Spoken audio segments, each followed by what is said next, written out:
Olin kesällä harjoittelussa Metsähallituksella metsäomaisuuden hoidon prosessissa metsäsuunnittelussa. Seuraavaksi tulee videoita kesältä ja siellä näkyy, että mitäs kaikkea kivaa sitä on päässyt touhuamaan. Tänään pääsen mukaan seuraamaan kulotusta ja itsellekin sain työtehtävän, eli olen merkkaillut täällä kulotusalueella kuitunauhalla pikkurankoihin merkkejä, että mihin päin se tuulee tänään. Aika kova tuuli, mutta toivotaan, että saadaan kulotus turvallisesti ja onnistuneesti toteutettua. Tosi mielenkiintoista päästä seuraamaan myös tämmöistä toimenpidettä ainutlaatuista, että harjoitteluaikana pääsee myös tällaiseen mukaan.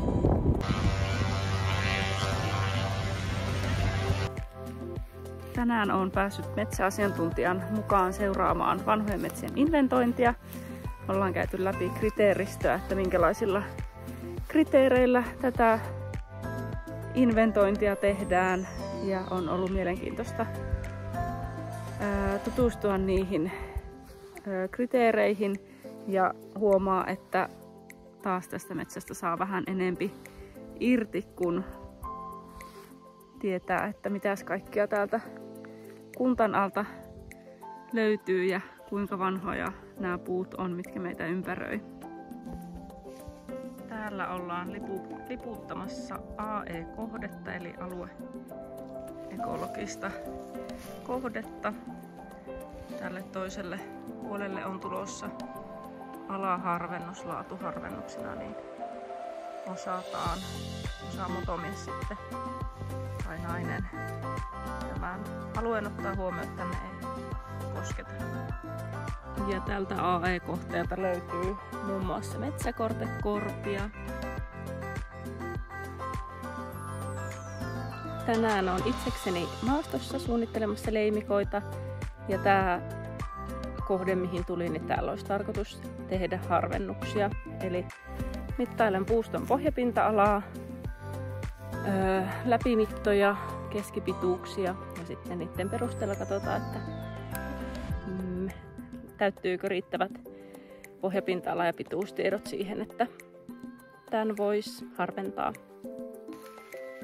Ja samalla kun täällä metsässä käppäilen ja otan noita puustotietoja, niin samalla tarkastelen tämän puuston laatua. Onko paljon oksasuutta, niin kuin tällä alueella, missä työskentelen, niin on paljon oksasuutta puissa. Sitten tarkastelen, että onko mutkia, onko lenkoa, onko jotain sairauksia. Tuolla näkyy vähän mutkaa. Ja nämä tiedot vaikuttaa sitten siihen tukkiprosenttiin, kun lasketaan, että paljonko täältä harvennuksessa saisi puuta pois. Nyt ollaan tienpidon asiantuntijan matkassa suunnittelemassa uutta metsäautotietä. Eli tähän linjalle on tulossa uusi tie. Aika tarkkaa hommaa. Välissä täytyy käydä myös toimistolla. Täällä Rovaniemellä Pilkkeellä ja täällä palautetaan maastotietokannat ja tehdään tarvittavat muutokset vielä tietokoneella, mitä tuolla maastossa ollaan huomioitu. Ja täällä toimistolla koneella on helpoin rajata kuvioista pois muun muassa kallioita tai muita AE-kohteita. Tänään olen lähtenyt maastoon tekemään taimikon tarkastuksia ja täällä ei tosiaankaan tarvi olla yksi, on muutamia pörriäisiä kaverina. Taimikon tarkastuksissa mulla on työkaluna tämmönen napsutin, mihin napsuttelen aina puulajit, paljonko mitäkin löytyy, ja sitten käytän myös tämmöistä 4 metrin vapaa, millä pyörähän ympäri koealalla ja katon, että paljonko puita tulee yhdelle koealalle. Ja nyt on tällaisessa taimikossa, missä on tehty männyn istutus vuonna 2012 ja tää on nyt toinen taimikon tarkastus, mitä tälle kuviolle tehdään, ja tässä mietitään, että onko runkoluku sellainen, että olisi tarpeellista tehdä harvennusta, taimikon-harvennusta, että saadaan vähän tilaa puulle kasvaa. Ja myös noiden koivikoiden poistoa, että jos se haittaa kasvua. Niin.